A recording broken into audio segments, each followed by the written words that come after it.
Hey everybody, it's David Schwartzberg here, streaming live from Beit Shemesh. I want to start a new series on the Sefer Shomer Emunim. I want to tell you how I got into this. Towards the end of Pesach, I had the schus of sharing the meal together with Rabbi Joey Rosenfeld. Many of you know him as giving shiurim on the Zohar, Breslov, etc. And he kept on speaking about his Rebbe. Who's this Rebbe? Rabbi Itchamayir Morgenstern in Yerushalayim. So recently I was wanting to go get a bracha from a Rebbe for Hatzlach and Parnasa, and I called up Rabbi Joey. I said, can you get me in with the Rebbe? And he says, no problem. He set me up with the Gabbai, the dress. It's on Oile Yosef in Yerushalayim. So this past week I headed down there. And it's a good thing if Joey told me that waiting for the Rebbe is also part of the Avodah. Part of the bracha that you're going to get is also waiting for the Rebbe. So I ended up waiting a couple of hours. It happens to be that I did see bracha in 3 different areas while I was waiting for the Rebbe. Very interesting how each one came about.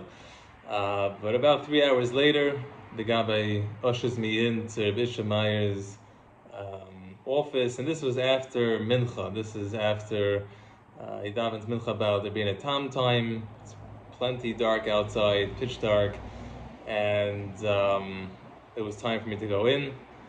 And I come in there and I say a bracha for Parnasa, and he says, throw yourself into learning, and you won't have to worry about Parnasa. Parnasa will be taken care of. And like that was it. Like the next person was supposed to come in, and I said, I do learn. I actually took upon myself extra learning, different chumras. I am already. So the Rebbe looks up at me and quickly says, learn the Sefer Shomer Emunim on Bitachon. Look at the Gabbai, like surprised. This is what I came for bracha in Hatzlach and Parnasa. Maybe you would talk to me about my Parnasa, go into asking me questions, maybe advise me. And this is what he does. So the Rebbe thought I didn't know what the Sefer Shomer Emunim is, so he shows me on the table there. There's a Sefer, the Shomer Emunim, a big Sefer. And I said, okay. I walked out. And outside the office, there was a lot of his Hasidim. They were congregating out there. Some were collecting money for his Sfarim, some were, I don't know what, schmoozing there. And so one of them asked me, "No, how was?" Said I said, yeah, good, you know. I didn't show any excitement at all. So the Chassid says, you look pretty depleted. Like what happened? I said, whatever, you know, and I started walking off. So he calls out towards me, if you share, you care. Okay, that hit me. I turned around. I said, no problem, I'll share with you. I said, I came in for Hatzlach and Parnasa, and he tells me I should throw myself into learning.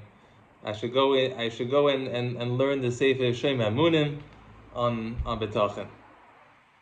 So the Chassid smiles and he says, if the Rebbe is telling you that, it's because deep down he really feels that your Hatzlacha will come through learning Bitachon from the Sefer Shomer Emunim. And he tells me that Rabbi Itchamayir, years ago, he wasn't sure which Rebbe he would take on. Would it be Chabad, Breslov, etc.? And he says, regardless of which Rebbe he took on, the one Sefer that made him who he is the Sefer Shomer Emunim. So, just that was a quick introduction. The Sefer Shomer Emunim is written by Arla Roth. He lived in the late 1800s, the early 1900s. He was born in Ungvar, Hungary.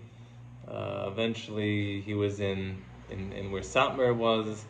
And he went to Yerushalayim. He went back to Satmar. He went back to Yerushalayim, and eventually settled in what we know now as Mei She'arim. Okay, so this was the introduction. And the next class, we're going to start with Parak Aleph.